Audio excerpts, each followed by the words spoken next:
La endocarditis infecciosa se define como la infección que asienta sobre el endocardio, ya sea valvular, sobre cuerdas tendinosas, músculos papilares, endocardio mural o sobre cables de marcapasos o desfibriladores. La lesión característica es la vegetación. Etiología. Potencialmente cualquier microorganismo puede causar una endocarditis, pero Staphylococcus y Streptococcus son responsables del 80% de los casos. Otros serán Enterococcus, endocarditis con hemocultivo negativo, y el grupo JASEC.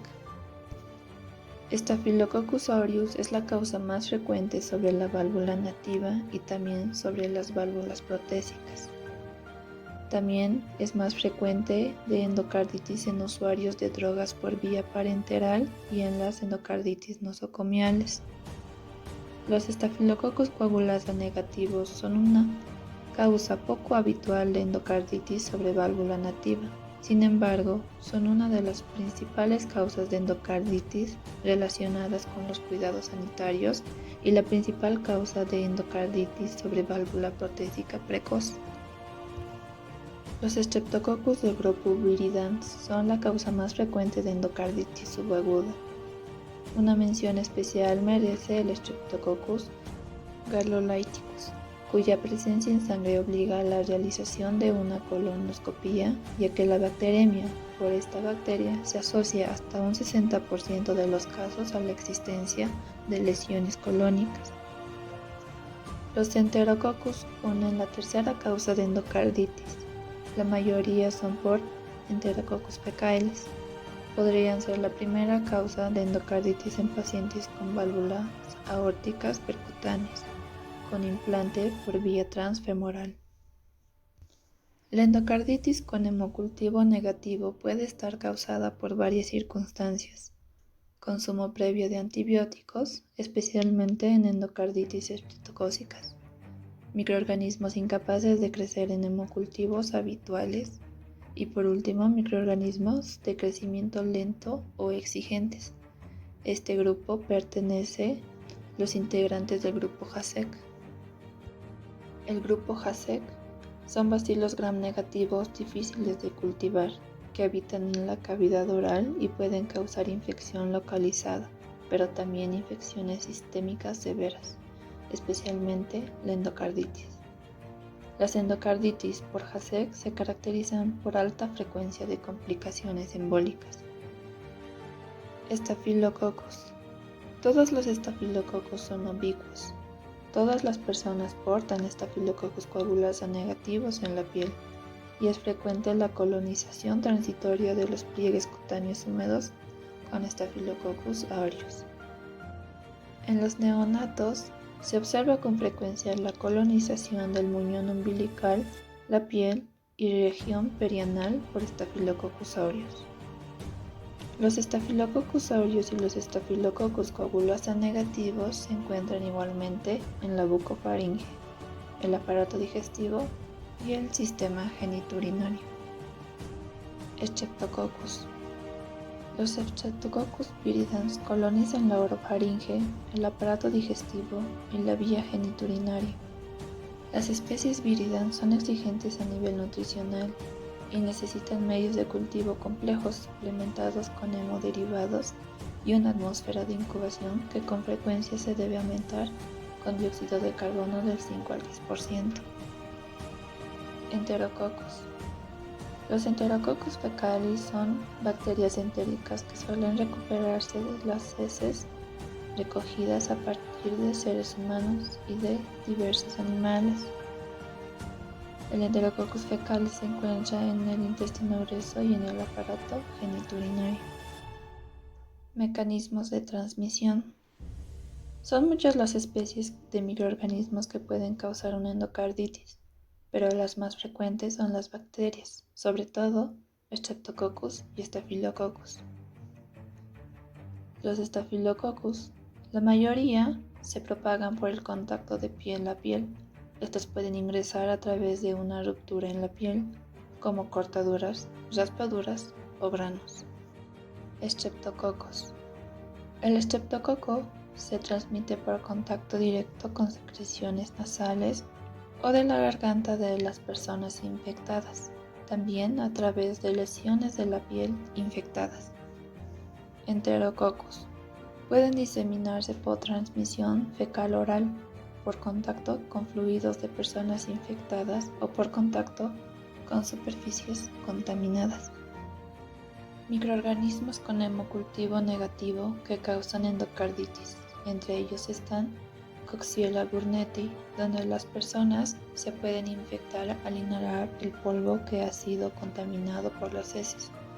No es necesario que haya contaminación directa con un animal. Las personas también se pueden enfermar al consumir productos lácteos no pasteurizados que estén contaminados. La forma de transmisión más frecuente de Legionella es la inhalación de aerosoles contaminados. La transmisión de la Bartonella quintana y la Bartonella henselae al hombre se produce principalmente por inoculación directa desde el gato mediante arañazos, mordeduras o contacto con saliva, aunque también podría ser por vía indirecta a través de picadura de sus pulgas. Su probable transmisión de la Tropeirae mauriplay es por vía fecal-oral. La infección es más prevalente entre agricultores y profesionales afines. La brucelosis es una infección bacteriana que se transmite de los animales a las personas. Lo más común es que las personas se infecten al comer productos lácteos crudos o sin pasteurizar. El micoplasma se transmite a través del contacto con partículas de secreción de la nariz y de la garganta de personas infectadas, especialmente cuando tosen y estornudan.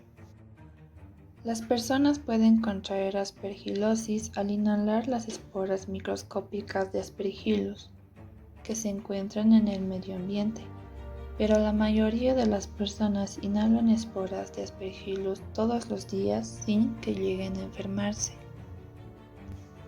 El grupo HACEC. Los Haemophilus parainfluenzae viven en el tracto respiratorio superior y en general se transmiten por contacto estrecho con una persona infectada. Las partículas en el aire son expulsadas cuando una persona infectada tose o estornuda. Pueden ser inhaladas por otra persona y provocarle una infección.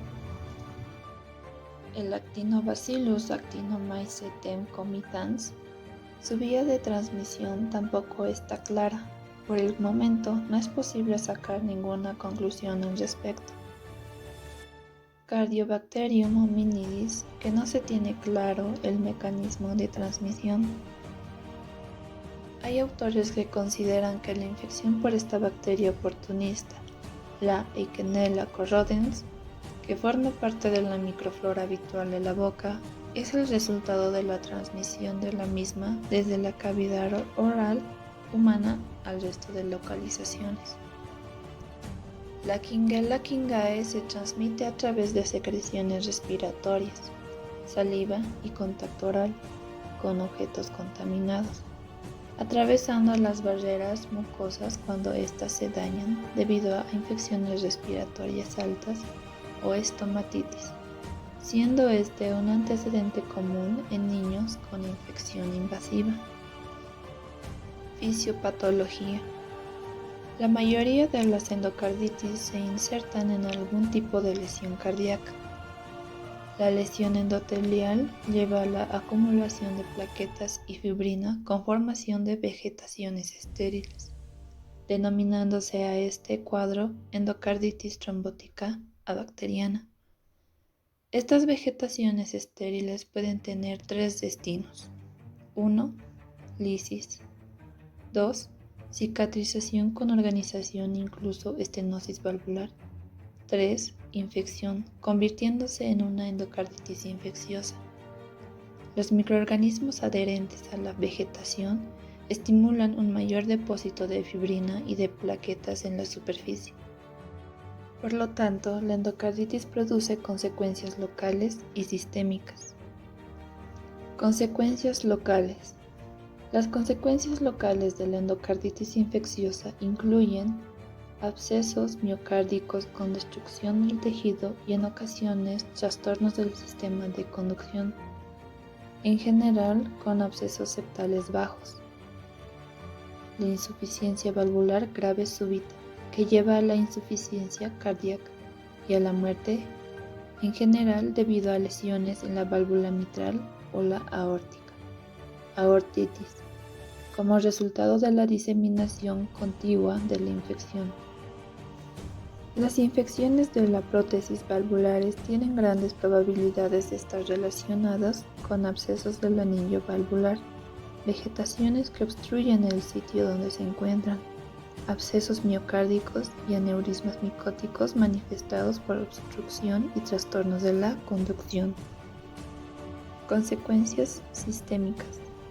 Las consecuencias sistémicas de la endocarditis son sobre todo debido a embolia de material infectado de la válvula cardíaca, fenómenos inmunomediados, principalmente en infecciones crónicas. Las lesiones en las cavidades cardíacas derechas producen típicamente embolias pulmonares sépticas, que pueden ocasionar infartos pulmonares, neumonías o empiemas. Las lesiones de las cavidades cardíacas izquierdas pueden embolizar a cualquier tejido, en particular a los riñones, el vaso y el sistema nervioso central. Duración y características. La endocarditis infecciosa está precedida por una bacteremia en un periodo de tiempo que oscila entre menos de 2 semanas, en un 80% de los casos, y 2 a 5 meses en algunos pacientes con endocarditis infecciosa sobre prótesis valvular. Manifestaciones clínicas. Los síntomas generales van a ser fiebre, que es lo más común en todos los pacientes. Síntomas cardíacos van a ser soplo nuevo, la válvula más afectada va a ser la mitral y aparecen signos de insuficiencia cardíaca. En afectación sistémica pueden aparecer hematuria, esplenomegalia, hemorragias unguiales en astilla, manchas de Janeway en palmas y plantas, manchas de Ross retinianas, hemorragias conjuntivales, nódulos de Osler, que pueden aparecer de forma infrecuente. Periodo clínico. La endocarditis infecciosa aguda aparece repentinamente y puede llegar a ser mortal en pocos días. La endocarditis infecciosa subaguda se desarrolla de manera gradual y sutil durante un periodo que va desde algunas semanas hasta varios meses, pero también puede ser potencialmente letal. Normalmente duran varias semanas, 4 a 6 semanas, tratar las complicaciones derivadas de la endocarditis, ya sea insuficiencia cardíaca y embolias. Complicaciones. En el caso de la endocarditis, las aglomeraciones de gérmenes y trozos de células forman una masa anormal en el corazón. Esas aglomeraciones, conocidas como vegetaciones, pueden desprenderse y desplazarse a los pulmones, el cerebro, los órganos abdominales, los riñones, los brazos y piernas. En la válvula nativa es de 4 a 6 semanas, con clozapilina, ampicilina y gentamicina. En válvula protésica, el tratamiento es de 6 semanas, con vancomicina, más rifampicina y gentamicina. Tratamiento antibiótico etiológico de acuerdo al agente causal de la endocarditis. Tratamiento quirúrgico. Las indicaciones de cirugía cardíaca responden al desarrollo de insuficiencia cardíaca. Prevención primaria. La Asociación Americana del Corazón cambió las pautas a seguir de cara a la profilaxis de la endocarditis bacteriana. Las pautas indicadas suponen en general una reducción de las dosis necesarias para lograr la protección de los pacientes, tanto bajando la dosis de ataque como eliminando la dosis que tradicionalmente se daba tras el tratamiento. Asimismo, se han limitado las situaciones clínicas tributarias de profilaxis antibiótica. Es importante que, si bien los cambios en las indicaciones de profilaxis son en general totalmente aceptables, la reducción de la dosis de amoxicilina ha sido cuestionada. Es por ello que la Asociación Británica del Corazón sigue recomendando las dosis tradicionales de amoxicilina, concretamente 3 gramos de amoxicilina 1 hora antes del tratamiento y 1.5 gramos a las 6 horas.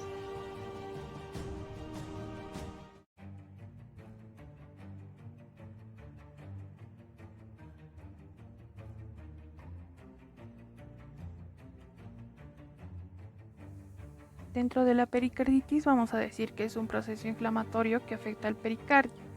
En la fase aguda se va a producir un exudado que puede engrosar y fibrosar el pericardio, cronificándose este proceso.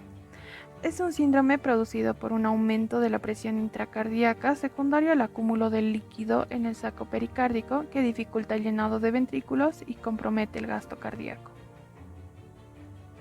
Dentro de la etiología vamos a decir que esta tiene distintas y las vamos a ver por orden de importancia. La pericarditis aguda viral o idiopática es una de las formas más frecuentes que preferentemente se presenta en jóvenes del sexo masculino. Está en relación con infecciones por virus de la familia Coxsackie-B, ECO, influenza, adenovirus y por el virus Epstein-Barr.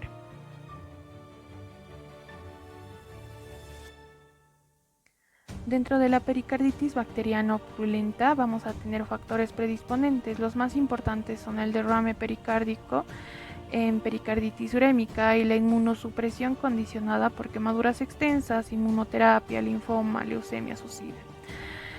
Tiene una mortalidad muy alta, generalmente con una evolución fulminante en pocos días. Vamos a tener la pericarditis postinfarto, que va a ser el síndrome de Dressler, y el síndrome de postpericarditomía, que tiene una base inmunológica y aparece en pacientes que han sido sometidos a cirugías cardíacas.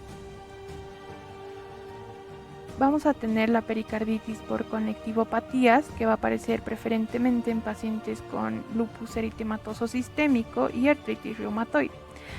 Y las pericarditis urémicas, que se van a presentar en pacientes urémicos crónicos y en pacientes sometidos a hemodiálisis crónica. Luego vamos a tener la pericarditis neoplásica, que vamos a observar en pacientes con neoplasias malignas, y en la pericarditis por radiación, que es una complicación frecuente en el tratamiento de radioterapia del linfoma de Hodgkin y el cáncer de mama. Vamos a tener el ambiente de los agentes etiológicos, que respectivamente son el Coxsackie-B, que es un virus que se va a extender fácilmente en un ambiente con la mayoría de personas, como ser escuelas, guarderías o campamentos de verano. Y el mayor nivel de contagio se va a dar en la primera semana que la persona esté enferma. Vamos a tener el virus ECO o el ecovirus, que es una de las familias de los virus que afectan el tubo digestivo, que de manera colectiva se les va a llamar enterovirus, y son más frecuentes en verano y otoño. La influenza se propaga principalmente a través de gotitas que van a ir por el aire y se producen al toser, estornudar o hablar. Estas gotitas pueden terminar en la boca o la nariz de quienes se encuentran cerca o ser posiblemente inhaladas y que lleguen a los pulmones. Luego vamos a tener el adenovirus, que se encuentra en estanques o piscinas inadecuadamente cloradas, en gotas respiratorias, en materia fecal y en vómitos. El virus Epstein-Barr se transmite a través de la saliva y se puede contraerlo al besar a alguien, pero también al compartir un vaso o utensilio con alguien que tiene esta enfermedad. Dentro de los mecanismos de transmisión, vamos a decir que el Coxsackie-B se produce por la excreción de las deposiciones y por las secreciones respiratorias. La transmisión es de persona a persona por contacto directo o indirecto a través de la contaminación ambiental, ya sea de agua o alimentos, y por secreciones respiratorias a través de gotitas. La influenza se transmite de persona a persona. Las gotas expulsadas al hablar, estornudar o toser son las principales vías de transmisión de la influenza. El adenovirus se transmite por contacto de persona a persona a través de secreciones que se estornudan o tosen en el aire, en las manos y la cara. Algunos adenovirus están presentes en la microbiota. Luego vamos a tener al virus Epstein-Barr, que se contagia a través del contacto directo de persona a persona a través de la saliva, en las manos o juguetes o a través del beso.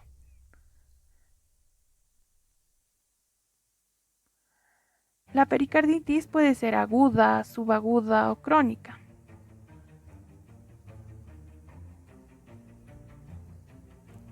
Dentro de la fisiopatología vamos a hablar de la pericarditis aguda. Esta aparece rápidamente y promueve inflamación de la cavidad pericárdica y a menudo el derrame pericárdico. La inflamación puede extenderse al miocárdico epicárdico. Los efectos hemodinámicos adversos y los trastornos del ritmo son inusuales, aunque en ciertos casos se puede producir un taponamiento cardíaco. La enfermedad aguda puede tornarse subaguda o cronificarse. Estas formas se desarrollan más lentamente y su característica destacada es el derrame. La pericarditis subaguda se va a producir dentro de semanas a meses después de un evento desencadenante, y la pericarditis crónica se va a definir como la pericarditis que va a persistir por más de 6 meses. Dentro de las características clínicas se va a presentar el dolor pericárdico, el roce o frote pericárdico, que es el signo patognomónico de la pericarditis, derrame pericárdico y en ocasiones puede presentar fiebre.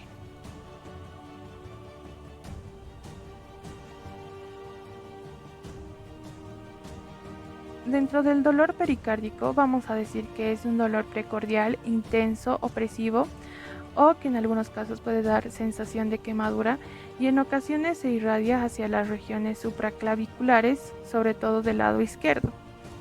Sus características más importantes son la exacerbación franca de los movimientos respiratorios, va a mejorar al inclinarse hacia adelante y una irradiación hacia el trapecio. En la mayoría de los casos de las pericarditis agudas duran menos de 6 semanas. Los síntomas desaparecen sin problema con la administración del tratamiento adecuado. Además, el paciente puede que sienta dolor después de haber sido curada la pericarditis, a lo que se conoce como el dolor del recuerdo. La pericarditis recurrente ocurre alrededor de 4 a 6 semanas después de un episodio de la pericarditis aguda, sin síntomas intermedios. La pericarditis puede ser innecesariamente dura, pero solo va a durar de 4 a 6 semanas, pero menos de 3 meses.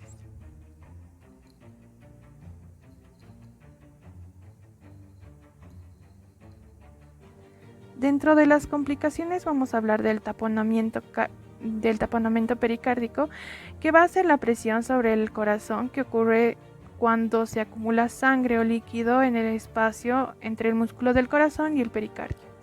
La pericarditis constrictiva es una consecuencia de la pericarditis aguda rara, pero va a ser severa. Es especialmente frecuente en pericarditis bacterianas o tuberculosas. Se caracteriza por la pérdida de elasticidad del saco pericárdico. Dentro del tratamiento vamos a tener de elección a los AINES a dosis altas, como ser la aspirina 1 gramo cada 8 horas y el ibuprofeno 600 miligramos cada 8 horas durante 2 semanas.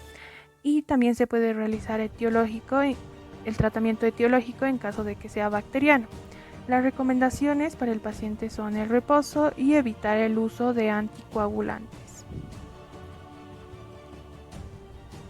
Dentro de la prevención primaria vamos a decir que muchos casos de la pericarditis no se pueden prevenir, pero se recomienda tratar a tiempo las infecciones respiratorias y otras enfermedades. Gracias por su atención.